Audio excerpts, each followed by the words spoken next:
Okay. No. Yeah, let's do the phone thing. Okay, cool. Yeah, I look better on the phone anyway. Okay, sure. Okay, cool, man. I would help you out do that Skype thing, but I have no clue what you're looking at to even answer that. So, but yeah, man, Ken, I appreciate you being on here for me. I really do. Because I'm nobody here on this podcast, and you're somewhat of a big known guy around Nashville. So I appreciate it. Well, I appreciate you saying that. I don't know if I perceive that, but I'll go with that. So I'm going to do a little introduction here real quick, and we'll go ahead and start with this podcast. So on right now is Nashville songwriter and artist Kent Blazy. He has had 7 #1 songs, including Gettin You Home, the Black Dress song from Chris Young, and If Tomorrow Never Comes, Somewhere Other Than the Night, Ain't Going Down Till the Sun Comes Up, It's Midnight Cinderella, and She's Gonna Make It, all from one of the probably the greatest country artist of all time, Garth Brooks. So, man, I was looking. It took me like 3 hours to write down all the songs that you have written in your lifetime, and I wonder, and we'll go back in time. I wonder, what song do you look at right now as, I'm glad I wrote that song, because if I didn't, I wouldn't have gotten my message through. Do you have a particular song that you think that? Well, it would truly have to be If Tomorrow Never Comes. Mm-hmm. And, that was the song that I probably asked the universe ever since I started writing songs, that I would write a song that would touch people's lives and make them be grateful for what they have, and, make a communication of a relationship that much closer because of what the song was saying. And that's what I feel like we did on If Tomorrow Never Comes. And, we had thought when we wrote that song that we'd written a really good song, and we pitched it around town for probably a year or so, and we pitched Garth around town for a year, and they said, well, he's never going to make it with a name like Garth. And finally he got to play that song one night at the Bluebird, and somebody from Capitol Records, who passed on him for the second time that week, heard something and told him to come back in, and he got a record deal because of that song. And so that changed his life, my life, and I hope it's changed a lot of other people's lives who've heard the song, because we've heard so many amazing comments about how it's touched people, and that's what you always pray you would write. Yeah, man, and to me, If Tomorrow Never Comes, it's easily my top 3 favorite Garth songs. Just period. Just because of the message that comes through, and I learned of that song and of Garth because when I was growing up, I was born in '98, so I'm going to use the early 2000s as an example here. When I was growing up in the early 2000s, that is kind of around the time that Garth Brooks kind of parted ways with his music career. So for me, correct. For me, I didn't really know Garth Brooks as current Garth Brooks. I knew of Garth Brooks from my parents. They went to a concert and they said he rose from the piano. It was the greatest concert they'd ever been to, and I knew it from past experiences, and now he's my favorite country artist of all time. And it's amazing how you can have a career like Garth, and when I'm going to say he didn't get tired of doing what the music thing. He didn't get tired of, you hear people a lot, I had this big stardom here. It just kind of happened so quickly, and I was just kind of, bummed out the whole time. So I'm just going to stop what I'm doing here and just take a break because I'm wore out from it, Obviously it wore him out physically and probably, but I'm talking mentally, It's just one of those that he just keeps coming back and keeps making hits. Well, he's one of these people that's really grateful for all that has happened to him, and very grateful for all the fans that have supported him through everything he's been through. And, I don't see that a whole lot with performers, and he's never really copped an attitude like some of them tend to do, and he's just kind of the same guy that he was when I met him. And the cool thing is, we're still friends, we still write, still talk to each other 30 years later, and that's very unusual in Nashville. Right. I wonder, I will get to how you came upon Garth and how you wrote If Tomorrow Never Comes here in a few minutes. But I wonder, when you get you two together, because you've written a lot of brilliant songs and great songs, and you get Garth for, let's compare and contrast. How different is he from the first time you wrote a song together to most recently? Like, and how have you grown as well? Well, the thing that I see about him is he was a great songwriter before I ever met him. Okay. And he came in with that idea for If Tomorrow Never Comes, and I just kind of helped him shape that song. And he's still such a great writer. He's I don't know, out of all the people that I've ever met or wrote with, he's always like 3 steps ahead of where anybody else is. And it's pretty phenomenal to work with somebody like that. He usually knows what he wants to say, and he's going to say it in a different kind of way. And he just brings an energy to a writing session because of that. He could probably have written every song on every album by himself. He's that great of a writer. But he loves co-writing with people, and he loves recording other people's songs. And that's another thing that kind of changed in the music business, it seems. What was it like for you when you got the word that Garth, If Tomorrow Never Comes, was going to be a #1 song? And right now it's possibly one of his biggest songs of his career. So what is that? How has that shaped you as a person from the time you realized, oh, we really do got a hit on our hands, to the way the song is shaped of people's lives now? Well, I call it a little or big miracle in the way that whole song happened, the way it was written, the way it was found by Capitol Records, and then also that they were willing to take a chance on a new artist with a slow song, which is very unusual. And, we just knew we had written a great song, but to see other people begin to see what it was just such a joyful occasion for us. And then to have something that you loved and a song that you had always prayed to write become #1, that's just, to me, an answer to a prayer.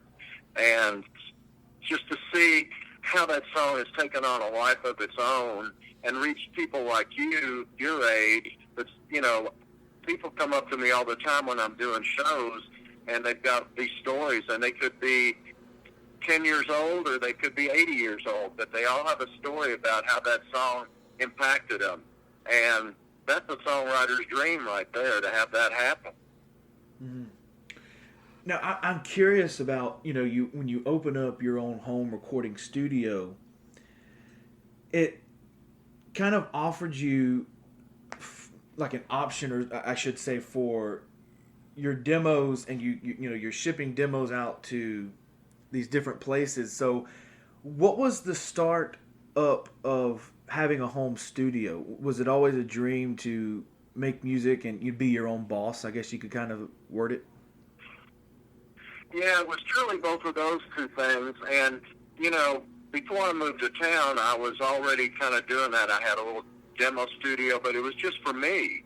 And so when I came to Nashville, other people heard what I was doing and asked me if I would do little demos for them, other songwriters or whatever. So it expanded from a little 2-track to a little 4-track. Then it ended up being a 32-track studio and doing a lot of demos for other people, but also I had that capability to do a demo for myself anytime I wanted to. And because of that, and because most songwriters don't sing very good, we were always looking for demo singers to sing songs. And at the time, my stable of singers were like Faith Hill and Martina McBride and Joe Diffie and Billy Dean, Trisha Yearwood, and none of those people could get record deals, so they were singing demos. And it's just so gratifying to see all these people who had sung for me go on to be big stars, because it was like you knew they were amazing, and you could never figure out why the music business didn't see how great they were. But then over time, they all got acknowledged for how amazing they are. Yeah, and so quickly for people that don't know what a demo singer is, so I'm going to use this. Kent would write a song, and then he would then hire someone to come in and sing that song. That way, they can pitch that song to other artists. That's kind of correct, right? Yeah, and what you want to do is have the best possible singer put the best possible light on your song. And so if you're a regular songwriter who doesn't really sing all that good, you find somebody really good like Joe Diffie or Garth Brooks or Trisha Yearwood to take your song and make it really sound great. And that's kind of how it worked in Nashville, Tennessee. Mm. So you grew up in Lexington, Kentucky, which then you were musically inspired by Roger McGuinn. Right. Paint me a Kentucky here and paint me a picture of what it was like growing up in Lexington, and then finally trading. I'm reading something off your website here, and it says you traded your baseball glove for a guitar. So that makes me think that you wanted to be a baseball player. Yeah, my dad had been kind of a minor league baseball player and a PE teacher and all that. So, from the time I was probably 2 years old, he had me hitting a baseball and throwing a baseball and all that. And he was always real encouraging for that. He kind of managed some of the baseball teams that I was on and all that. And so that was kind of my dream, to be a baseball player. And then electric guitar got in the way, and the cool thing about that was my dad, who was the coach of the team, or I guess assistant coach of the team I was playing on at the time I turned in my uniform, he was cool looking. I think he was disappointed, but he never really gave any flack for it. He just kind of said, well, do what you want to do and go where you need to go. And so that was, that's very unusual for parents when the kid totally changed his course from what he was doing. But, that was the blessing of my dad. He was always so inspiring to me about go do what you love and, don't do like I did. So that always helps a musician when you have a parent that supports what you do, because I had some people where, like, we had one drummer in a band where we'd have to sneak his drums out for go playing a gig because his parents didn't want him to play. Yeah. I wonder, because you took up, you wanted to really focus on songwriting, and I wonder, because for me, I've always wanted to do something in music, but I can't play a lick of any instrument. I don't have any singing abilities, but I love the aspect in the background of how music is made. So, like, I've always wanted to look at, like, I'll look at an Aerosmith record, and I'll be like, wow, who is, such and such? I want to know about this guy because he made this music that I'm listening to very enjoyable. And that's kind of the reason I'm doing this. But what was it about songwriting that just kind of took your eye versus, being an artist and singing your own music? In a little town called Woodstock, New York, before it was Woodstock, New York for the Pop Festival.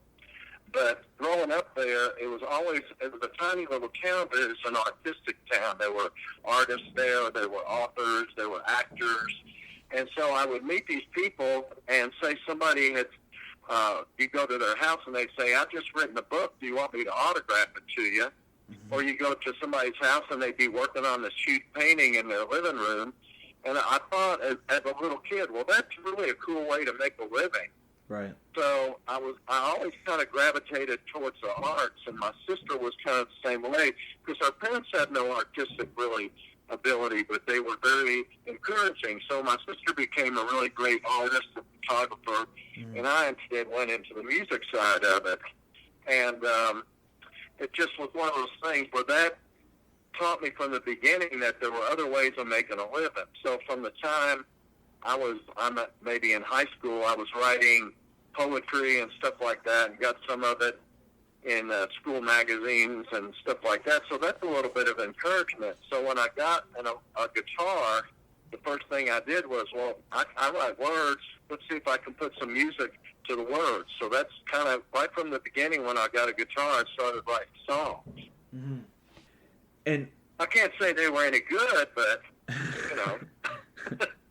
Yeah, yeah, but that's like everyone that starts write a song, like when you're at a young age, because I used to write songs as well when I was younger, and I've started back now, but I think it's kind of more poetry than it is songs. But kind of like, when you start out, when you're like writing a song at 8 years old, first you start talking about a car, and then for some reason you go into a dog, and then the whole song is just a bunch of hodgepodge such of sorts. And then when you get older, you realize, oh, I have to keep, you have to keep the story there, and you have to keep people entertained.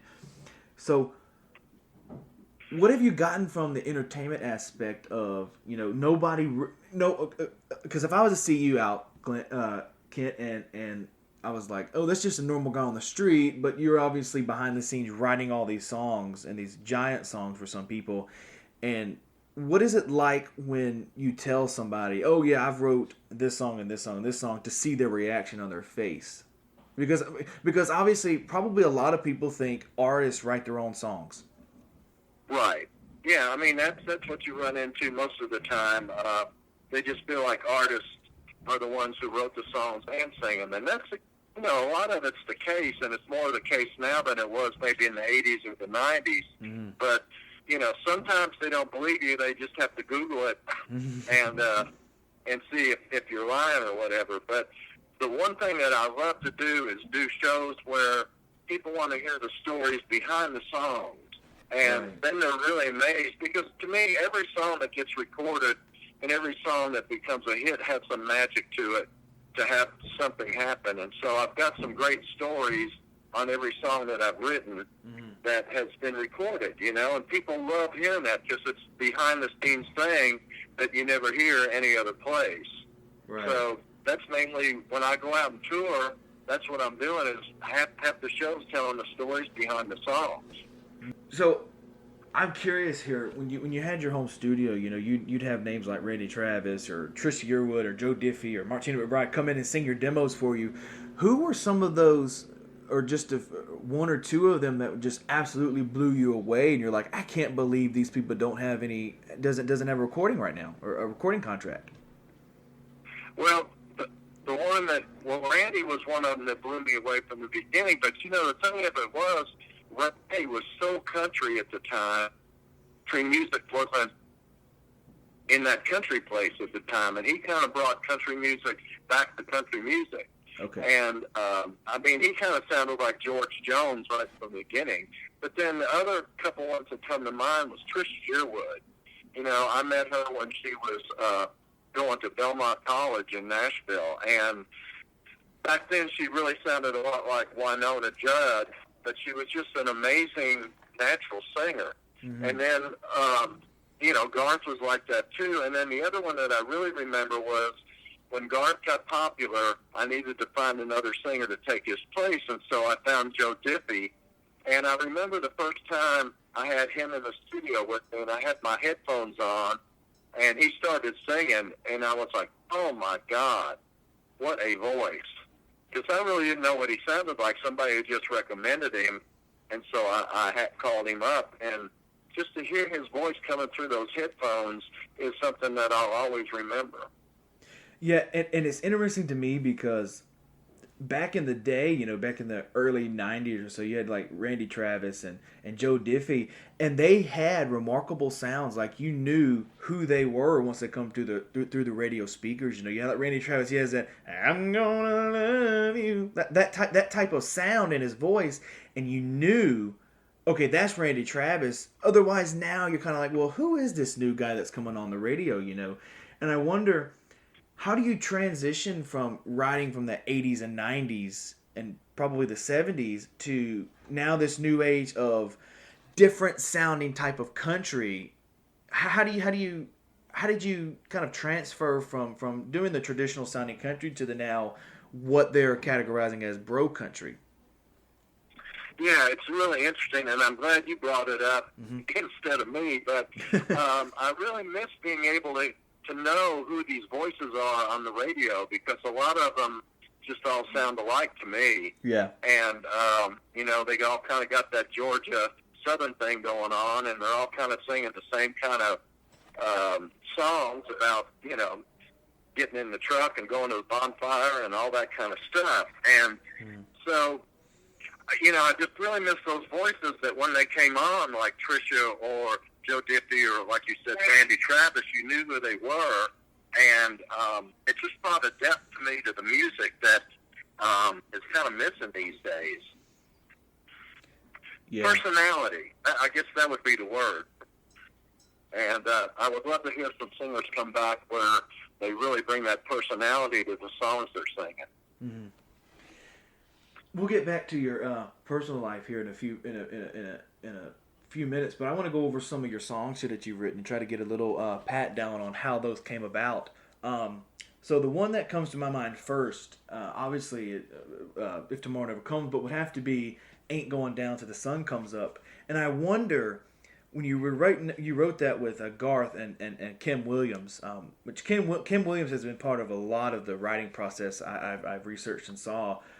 So when you're writing Ain't Going Down Till the Sun Comes Up, that's kind of like a fast-worded song. And so I wonder whose idea was it to make it that fast up? Like 6 o'clock on Friday evening, Mama doesn't know she's leaving. That type of thing. Was it just kind of like Hey, you're pretty good at that.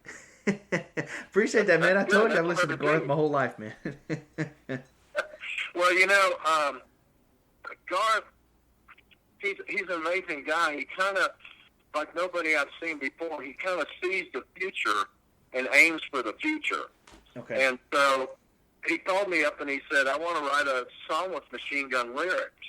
And he wanted me to call Kim Williams. So we got together and he said, okay, guys, I want to write a song with machine gun lyrics that tells a story. And then the other thing that inspires you, he says, if we get this right, it'll be the first single off my new record. So, of course, you're working as hard as you can. So what I remember was we went out and we sat on the back porch and we wrote machine gun lyrics all day and just laughed and had fun because it was always such a great time with Kim and Garth together. And at the end of the day, we had this song with machine gun lyrics, and Garth wanted to go into my little studio and do a little demo of it so he could play it for his producer because he really hoped that it would be the first single off the record. So we went into the studio, and he wanted a drum machine on it, and so I started a little drum machine, and while I was going, Kim and Garth were standing behind me, and I heard one of them go, "Oh, my God." And I turned around, and there were termites coming out of the floor and the ceiling. And I think the drum machine pissed them off or whatever. But Garth sang, and I played guitar, and we had a little drum machine going. And right from writing the song to going in and demo it, he sang it where you could almost think it's the record. The demo that he did on it is phenomenal. It's just me and him and a drum machine. But he took it down to his producer, and they ended up cutting it the next week. So it was probably the fastest song that I've ever had from being written to being recorded to being a hit. So I wonder, when you're writing machine gun lyrics, is it, now that you've done it once, is it harder to, after you write that, to go into a studio, the next couple of days and like, okay, we're going to write a slow ballad, hit you in the heart type of song? Is it kind of hard to do that, or can you kind of balance the two? Well, you kind of balance the two, and you just kind of got to take that where the artist wants to go. That's the big thing. But, I grew up listening to so much different kinds of music that I love all kinds. I love ballads. I love machine gun lyrics. Whatever it's going to take. So, yeah, it's like every day when you go in to write, you just never know what's going to show up or, what kind of song you're going to write, what kind of tempo you're going to have. So you just kind of go with the flow with it. You don't go, well, I wrote that, so I don't know if I can write this other thing today or whatever. You just kind of go, okay, what's going to show up today? And that's the magic of it. Right. And just a couple more here from Garth, then we'll move on to other artists and then back to your life, if you're cool with that, Kent. Yeah. Beer Run, which is BEERRUN, was that written as a duet? Because obviously Garth recorded it with George Jones, so was that considered, were you sitting down like, okay, it would be cool if we had somebody on here doing this part, or was it just written strictly as a single person song? No, I think once again it was Garth seeing what he could create in the future. And so when we were writing that, I think he was really kind of aiming for one of those old George Jones kind of songs like The Race Is On or something like that, And so when we got it done, he said, man, I'm going to see if I can get George Jones on this song. And, of course, Tim and I were like, well, that's amazing. Let's go with that. And sure enough, he ended up getting George to do it. And, it was one of those things where you always wish you had a George Jones cut. And so all of a sudden you've got one thanks to Garth. Mm-hmm. You wrote a couple of Garth Brooks songs that went number one, and one of them that I think is lost on the people is "It's Midnight Cinderella" from the Fresh Horses album. I think that was such a in your face type of Garth Brooks song. Why do you think that that's not one of his most notable songs? Like, even though it went number one, why in your mind do you think that was kind of a miss? Like, not really, and I don't mean it in a rude way, but kind of like a miss compared to the other songs. Well, I think what it was for that song, it was just a fun song. Mm. And, it didn't have any depth to it like a lot of Garth things. It didn't really stand out as far as Machine Gun lyrics or whatever. But the other thing that was interesting about that song, when we wrote it, we were just kind of writing it for his kids who were little at the time. And just kind of a fun song, almost like a ha-ha-ha song. Mm. And he never thought it would be a single. He just wanted it to be on the record. But then radio and a lot of other people kept asking for it to be a single. So it finally came out as a single, and it went number one, which surprised everybody because, we just thought, well, it's a little album cut, and all of a sudden you have a number one song on it. But then the other thing, he's got so many great number one songs that he doesn't play it in concert very much at all. So I think it's that kind of thing where people who heard it back then, it's kind of out of their memory, but if he was playing it in these live concerts, they'd be going, oh, yeah, I remember that. Or the next generation would be going, oh, I don't remember that, but I like that. So It just is one of those things. It's not in his show that much or in his mind that much, so consequently, he's just known for so many other things. As I was looking at some of the songs that you had written, and I realized that it's Midnight Cinderella had went number one, I was like, wow, because I know most of his albums front to back, I can know them like at the back of my hand just because I grew up on them, like I said. But I was like, are you serious? Midnight Cinderella was a single and it actually went number one, because I do remember it being, like on the Fresh Horses album, and it be kind of like an album cut. And I was like, wow, okay, that's interesting to me. I don't remember it being anywhere, you know what I mean, near the popularity of his other ones. So that's what really took me by surprise was this Midnight Cinderella. Well, I think what happened on that is, like I was saying, all of a sudden disc jockeys started playing it, and people started requesting it, and so it came on the charts like in the 50s or the 60s, even though it wasn't supposed to be a single. Mm. And so it just kept kind of going up the charts, and so finally Capitol Records, and I guess Garth said, well, we might as well turn it into a single and see what happens. And that was just kind of the public and the DJs saying, we like this song, can you do something with it? That's interesting that it happened that way, because a lot of songs that you hear of and that you don't know of and you do the background of, they kind of make their way known to the audience through that way. Like back in the day, like I remember when Kiss, they were the DJ accidentally played Beth, which was a B-side, accidentally played that over the radio instead of the current single, and Beth became bigger than the current single, so they had to drop the current single and go with Beth. And Beth is like one of their, in my opinion, one of their best songs they've ever done, and it's just because of that one mistake. But one person's mistake could be another person's blessing. Yeah, exactly. And, that's one of the things I miss about having singles like that. There were so many times where a single got turned over and became a big hit that nobody would ever known, but the disc jockey either played it by mistake or liked that song better and wanted people to hear it. And it's just really cool to see how something like that happens. And that can't happen in the format that we're in these days. Mm-hmm. And I wonder here, and if I get too personal, man, just cut me off. But I wonder, just as a curious person, a fan of music, obviously, If Tomorrow Never Comes would probably be the biggest Garth song you've written with Garth. How did the payment work out? That obviously, if you wrote it with different people, you're sharing it 3 ways, 2 ways, 4 ways, however many people wrote it. But were you able to buy a house with that type of money? Well, you can't really buy a house with that kind of money, but you can put a down payment on it. Okay. And back then, music actually paid way more than it does now.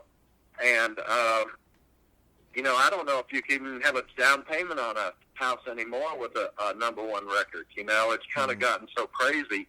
But back in the 90s, what was so great, and Garth was a big person that changed this, was you could just have a song on an album and it would go platinum. And, if there were 3 writers on it, you were going to make like maybe between $16,000 and $20,000 just for having a song on a record. So if you had 3 songs on a record, like Kim and I did on a couple Clay Walker records, that's a pretty good chunk of change in a year just for writing album cuts. But now that we don't have CDs, you can't get album cuts, and now it's where most people, even if you put out a record, kids especially just order what was the hit, and they don't really care about the rest of the record. So it's a totally different world than it was back, 20 years ago. Yeah, I was going to hit on that a little later, but we're here now. So, with Garth selling, tens and millions and hundreds of millions of albums, just having a cut on an album, could probably pretty much set you for life. You know what I mean? To certain people, because certain people have different living capabilities. But it's amazing now that, you can sell like Diamond. It'll go Diamond Edition, which is selling so many hundreds of millions of albums, or 10 million albums. But the point I'm trying to make is now you're lucky if you sell 100,000 albums or even 1,000 albums. Right, exactly. And it's one of those things where you can have a #1 single like they did on that song All About the Bass, which was Nashville Writers, and it got 420 million spins on Spotify, and the songwriters made $4,000. Where back in the 90s, if you had, like I said, a song on a record, you could make probably between, depending on how much publishing you had, but if it was 2 writers, you could maybe make $25,000 or $30,000 just off an album cut. So that's the big change of things, and because of that, we're losing so many songwriters who can't make a living anymore. That some of them were big songwriters back then, and some of them are trying to make a living now. But it's just a totally different world than what it was 20 years ago.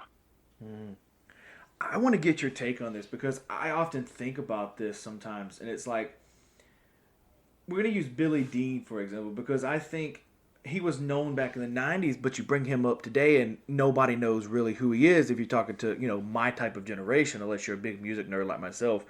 Why do you think, and this is all personally, I'm not speaking business-wise, but why do you think people like Billy Dean or somebody named, like a Johnny Two Good Shoes, whatever you want to call him, they're big in the 90s, and then once they've had 3 or 4 hits, you don't hear of them anymore. Why do you think that is? Do you think, because a lot of people, I was talking to somebody about this the other day, and they said, well, they just don't know how to turn with the tides, or they don't know how to kind of 2-step with the music, and try to change their outlook on it. What do you think personally why that happens? Well, I would say that every person has a different story on what that was to them. Billy and I, he was my main demo singer for a long time, and we played in the band together, and we actually are still friends, and he helped me doing a live hospice benefit last year, and I'm going to help him do one in Florida this year. But I think with Billy, and this may be totally off base, but my take on it was, once you become a recording artist, your life isn't your life anymore. Mm-hmm. And some people sign on for that and know that that's the case. Like, when I was working with Clay Walker one day, he was showing me his calendar, and he said, I know where I have to be every day for the next 3 years. Mm. And that blew my mind. And so Billy, to me, he was kind of one of these guys. He came from Florida, and, he kind of had the Jimmy Buffett mentality. And as great a singer or whatever he was, I think he just thought, I'm just kind of giving my whole life away. I don't know if it's worth it or not to be doing it like that. And I think that kind of was what it was for him. And I think everybody's got it different. Sometimes you're on a record label and they're really behind you, and then people come in and they put a new president in charge, and that president doesn't like what you do, so that you don't get played. And there's so many variables on what can happen to an artist who is really hot, and then all of a sudden they're not. And some of it is maybe they don't want to change with the times, but usually there's something else that's changing in the music business with their record label or their management or whatever, where they just go, this isn't what I thought I was going to be. Right. And you bring something else up that's very interesting to me. Back in the 70s and 80s with rock and roll music, and I imagine country music as well, it's one of those things, like, you could release an album. Like, I remember Aerosmith, they released, a couple of albums, and they did not have a number one hit. They're lucky if they even got a top 25 hit. And the company or they kept pushing them out, and it's like, now you're lucky if you don't get one hit off an album. You're lucky if you get re-signed. And that's what's shocking to me and amazing to me at the same time. Yeah, to me, I would say Kenny Chesney was really the last artist that I saw that a record label truly hung in there with him till he became a big artist. Right. And, he really struggled for a while. He lost one record deal, and then he got signed to RCA, and that was what happened. But somebody believed in him, and he's such a hard worker that they just kept plugging ahead. And these days, I don't think you would get that much of a chance to do that. If they put out, these days they hardly even cut a whole record on somebody. They'll cut like an EP, and they'll put a couple singles out, and if nothing happens, then you're gone. Mm. And so it's a whole different world of, you better make it really quick or the next person's coming along. And there's something to be lost in that, because, what if Kenny Chesney had never happened, and all these great songs that he's done that changed people's lives or whatever, probably nobody would have ever heard of. So that's what I feel like is missing, is nurturing these young kids and helping them to develop where they'll have a long career.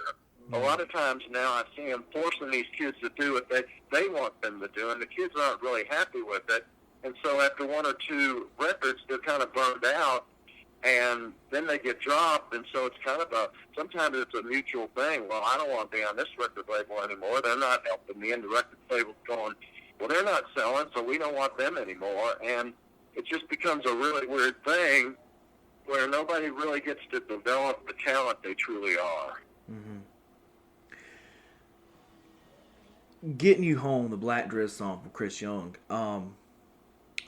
You wrote that with Chris Young. What was that writing process going into that? Because obviously he had released one album before, but he was kind of still a newer artist the time this song came about. Well, how that came about was I was working with a young artist at the time that I still work with. His name's Corey Batten. Okay. And Corey wrote She Wouldn't Be Gone for Blake Shelton, and he's a great performer, singer. But I was pitching him down at RCA Records one day to try to get him a record deal, and I knew it wasn't going good because the woman that I was pitching him to was listening to the worst 100 hurricanes in the last 100 years on the Weather Channel at the same time. Oh, wow. And so when we got up to leave, we were walking out the door, and another A&R person came up and said to me, hey, I've got this young artist named Chris Young that I want you to write with, and he's had 3 singles out, and they haven't done anything. If nothing happens, we're going to drop him. So I said, well, fine, I'll write with him. And so Corey was standing right there, and I said, well, can Corey come? And they said, well, we don't care as long as you write with Chris. So we got together with Chris, and, you know, it's very hard anymore to just get in a room with an artist. Yeah. But so here we were. We knew we were with Chris, and we also knew that if we didn't come up with something for Chris, he was going to lose his record deal. So, you know, we were under a lot of pressure, and it was one of those days where nobody liked anybody else's ideas, and that's kind of the worst situation you can have in a writing appointment, especially when you're writing with a new writer or a new artist that you never worked with before. So we were kind of stuck, and Corey is what I call a spewer, where you'll be working on a song, and he'll be in another room working on another song. And so one day he had his head in my refrigerator, and I heard him sing, it just went, all I can think about is getting you home. And I said, Corey, what is that? He said, I don't know, I just made it up. So I had him.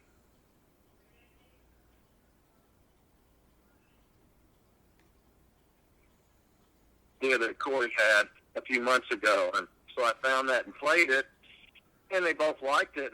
So that's how that song came about, because somebody had his head stuck in the refrigerator, and we ended up writing the song. And Chris did a little guitar vocal in my studio, and we took it down to Sony, and they called the next day and said, we love this song, we want to cut it. And it ended up being a #1 song for him and started his career. So very interesting how that happened. I want to get your take, and I don't want to say too much, but I've heard word around Nashville about Chris Young, but how was he in the writing room with you? Like, what was his personality dementia kind of like? Well, he's a really great guy. You know, he's just down the road from Tennessee. And, you know, he was only 23 at the time. Yeah. So, and I think he was maybe a little intimidated of being with me or whatever, you know. So he really was just kind of going along with it for the first little bit. And then he kind of opened up. And to me, one of the best lines of the song is the line that he came up with, all you can think about is getting me home, where he turned that around to being about the other person in the song. And I thought that was genius. And we've written some other really good songs. He and I and Corey wrote one called She's Got This Thing About Her, which was on his Neon album, right, which is really one of my favorite songs that I've ever written.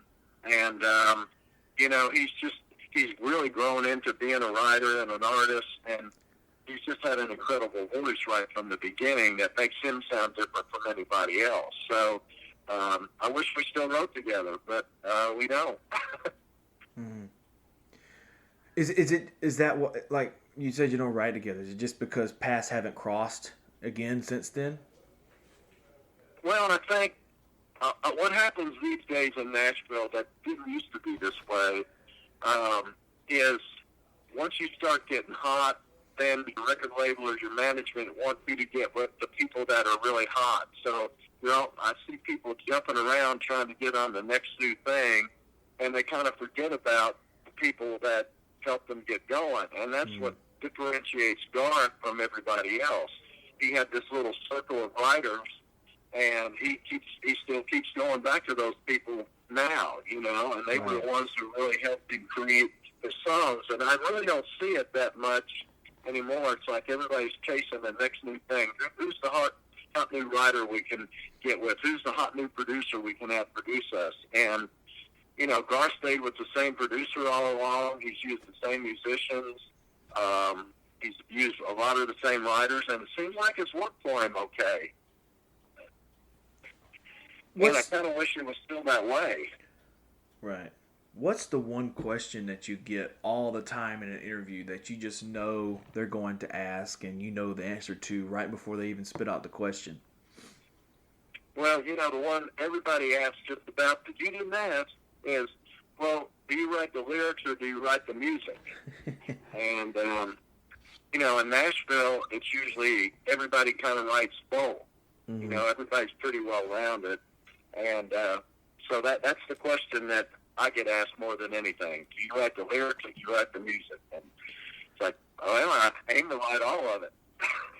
Well, what's one question that you never get that you just wished someone would ask you about? Wow, that's a good one. You know, I think I have to say, after all the interviews I've ever done, nobody's asked me something like that before. So that's a good question that I don't have an answer to. Well, is there a topic that you just love to talk about, just in general, as friends hanging out, that you know you never get to talk about? Like, because you're obviously talking about music and you talk about your life growing up, but there has to be one thing you're just like, I wish this person would bring up to me, because if so, we could talk forever about it. Well, for me, it's you know, when you come to Nashville and you're writing songs or whatever, it's really about sitting down with some other people, and usually acoustic guitars or pianos. But my true love is loud electric guitars.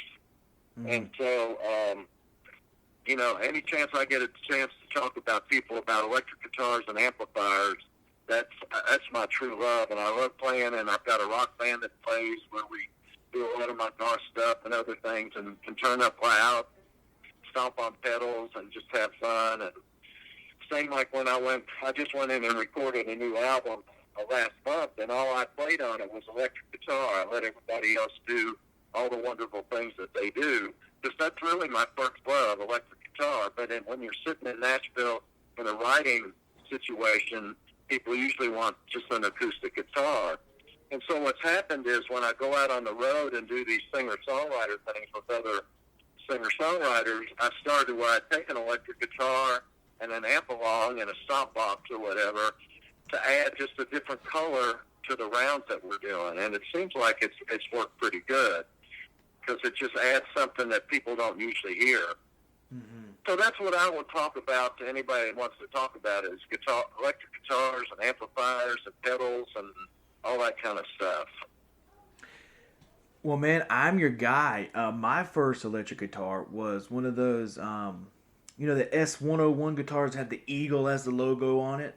I don't know if you're familiar with those. Right. It was a little cheap. Yeah. It was a little cheap $250 one. And I remember I was so into music, and I wanted to play electric guitar so bad. I really wanted to play, honestly, because my hero at the time when I was growing up was Blake Shelton. Because to me, you know, growing up, he was the next big thing that was blowing up at the time.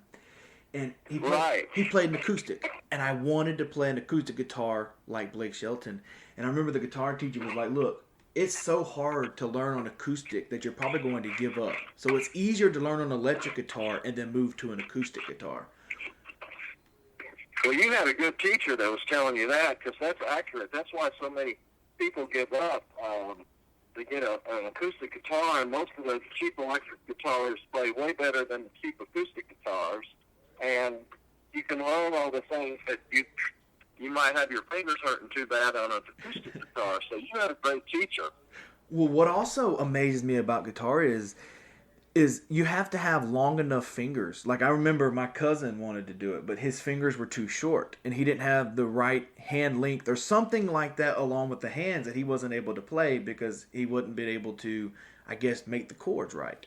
Is that kind of accurate as well? Well, yeah, you have to find the right neck that works for you. You know, like Fender's necks are skinnier than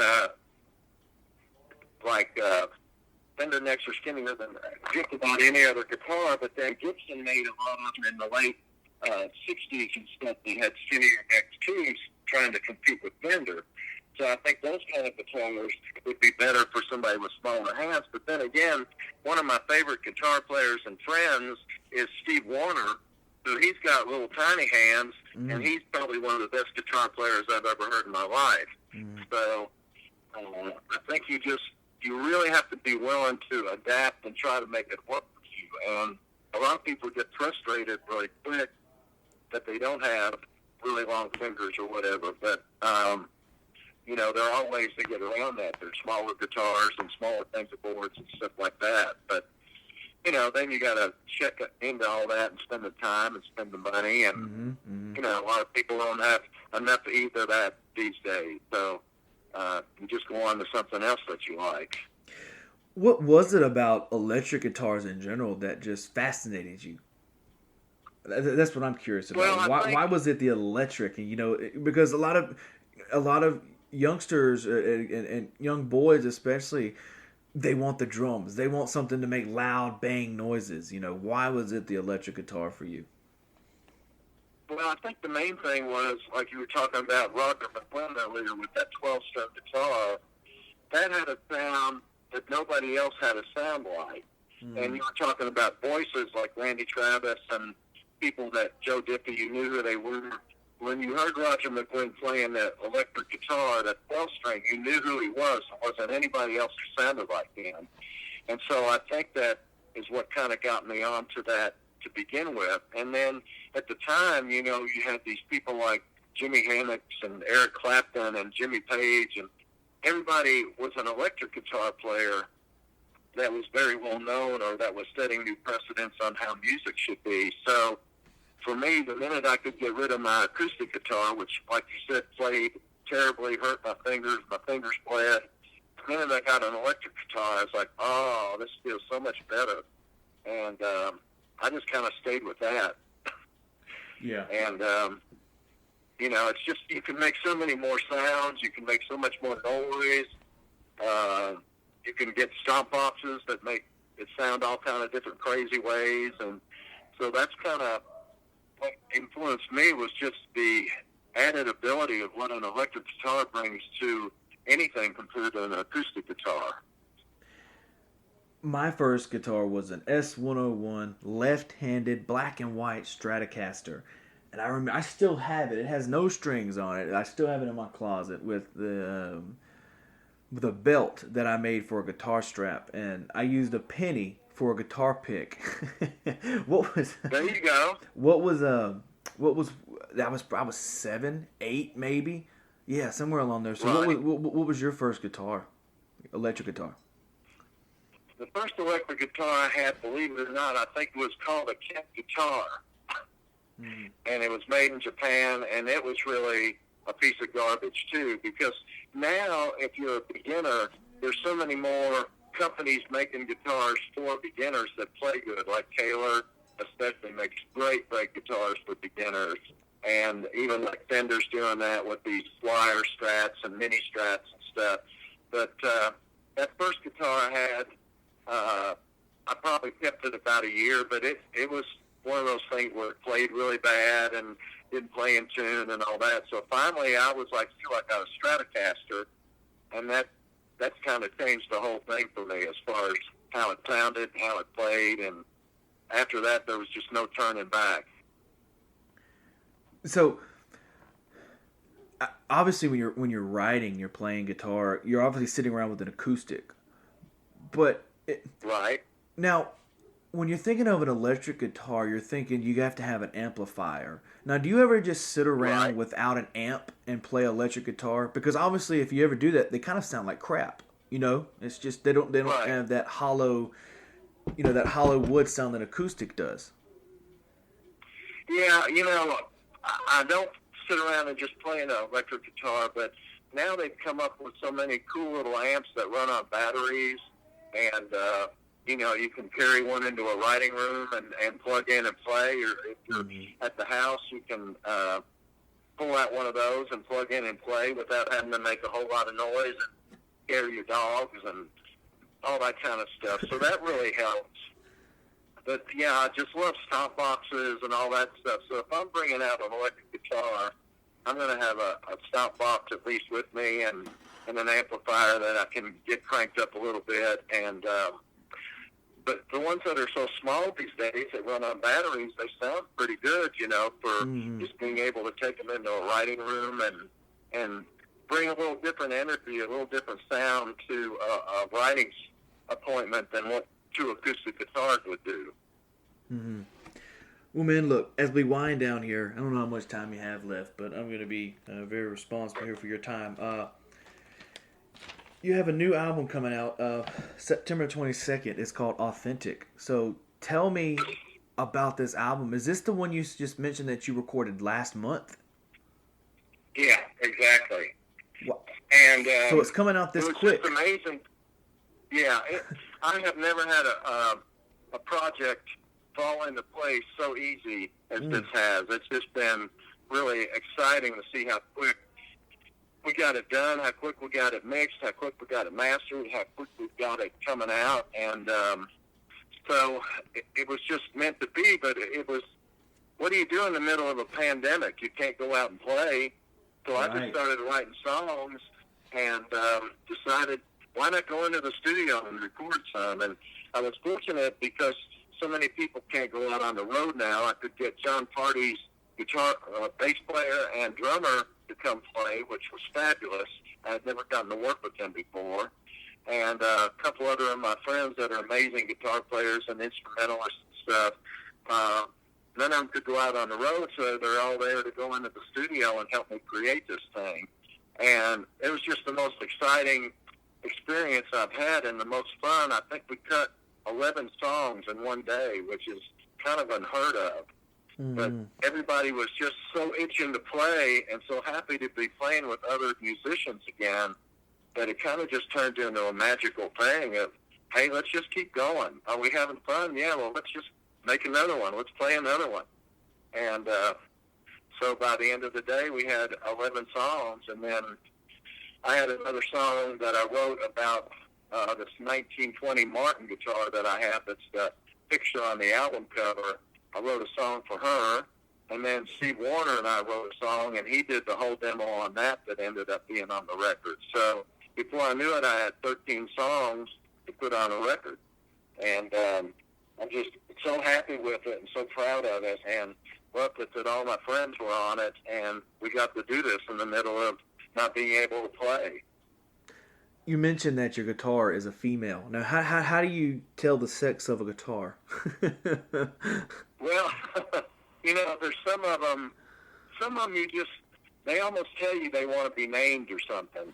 And so this one, I could send you a picture of the album cover. Okay. And you would see she's a tiny little guitar because that's how they made them in the 1920s.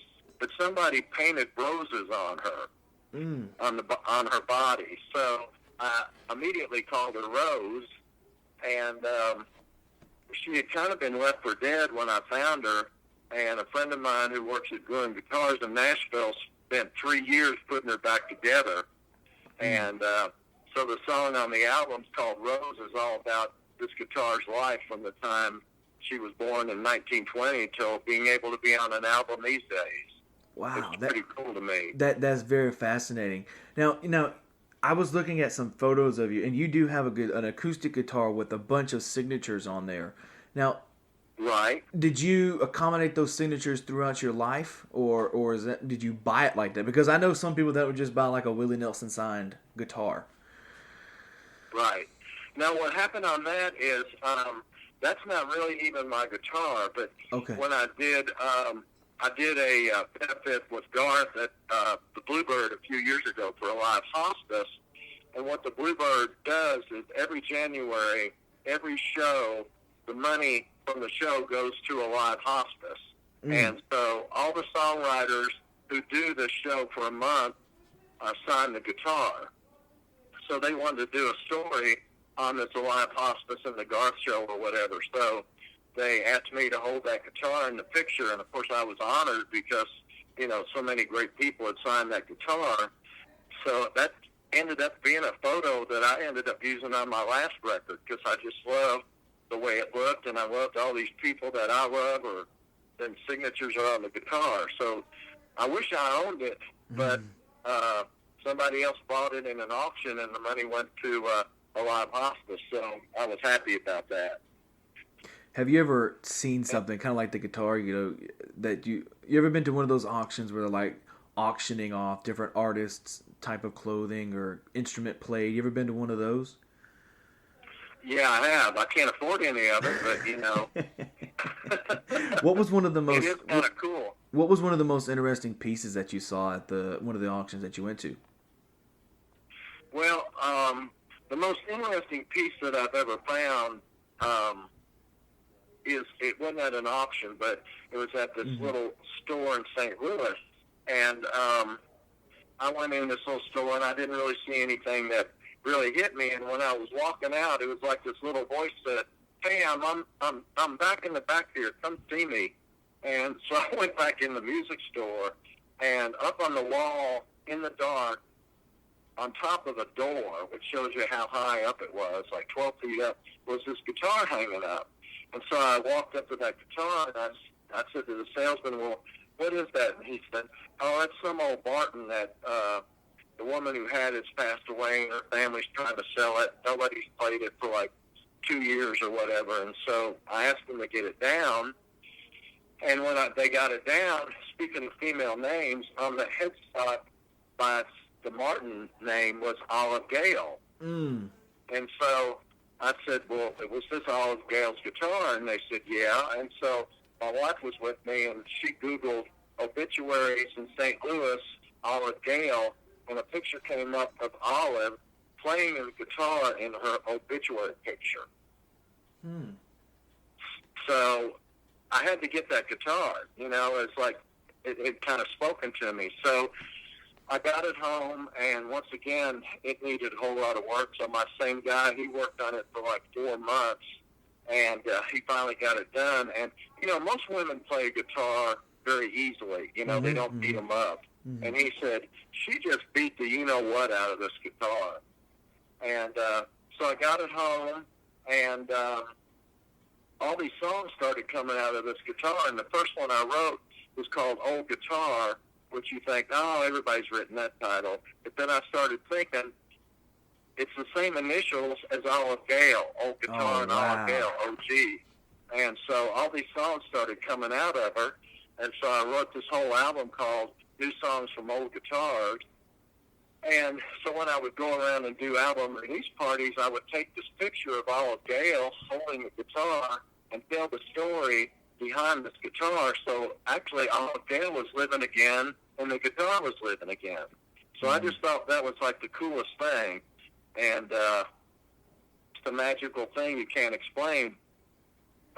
Wanted to be brought back to life. One last question for you. Now, do you trust people that... Now, if you see like a musician and they have a beat up old guitar that they use all the time, do you trust that person more than the person that takes care of their guitar? Because which one is better? Having an old beat up guitar that they've used and they've trusted it like a kid and they've carried it everywhere, or somebody that brings out a spotless guitar that they said they've had for 2, 3, 4, 5 years and it's not a nick on it. Right. These days there's so many old guitars and vintage guitars, you never know. Like Rose, if you see the picture on the cover, she's just been beat up for 100 years. And it wasn't me that put the beat up on it, but she's definitely been beat up, and so she's got a tone to her and a voice to her that maybe another guitar doesn't have because of that. And but I wouldn't take her out on the road or anything like that because she's still pretty fragile. But a lot of people, they don't want a pristine guitar. A lot of people like buying the old beaters, even if they're like Martins from the 30s to the 60s to the 70s. They want something that's been beat up, so if they beat it up even more, it doesn't matter. But then other people, they can have, there's people that I know that have a guitar that's 30 or 40 years old that they've had from the time they were kids that they keep in pristine shape too, because it means that much to them. So it just varies, there's like, everyone has its own little story to it. And some people take really good care of them, and some people don't really care. But it's just whatever you feel comfortable with, I mean, if you've got a pretty valuable guitar, even if it's old and beat up, you really have to take care of it because it's like a living, breathing thing. It's wood, and humidity changes it, and temperature changes it, so it's always got to have a little something tweaking it up. And, you have to be willing to do that, or your guitar's kind of going to fall apart over time. So that's basically what I tell people is just take care of your guitar and it'll take care of you, and never make it sleep anywhere you wouldn't sleep. Well, look, you can follow Kent Blazy on Instagram at Kent Blazy. His new album, Authentic, is available everywhere September 22nd. So if you're listening to this, once this comes out, it's available right now. But Clint, I thank you for doing this for me, brother.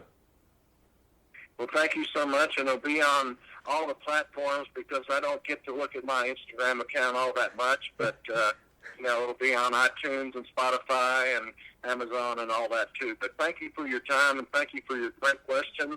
Thanks for asking me a question nobody's ever asked me before. Yeah, man.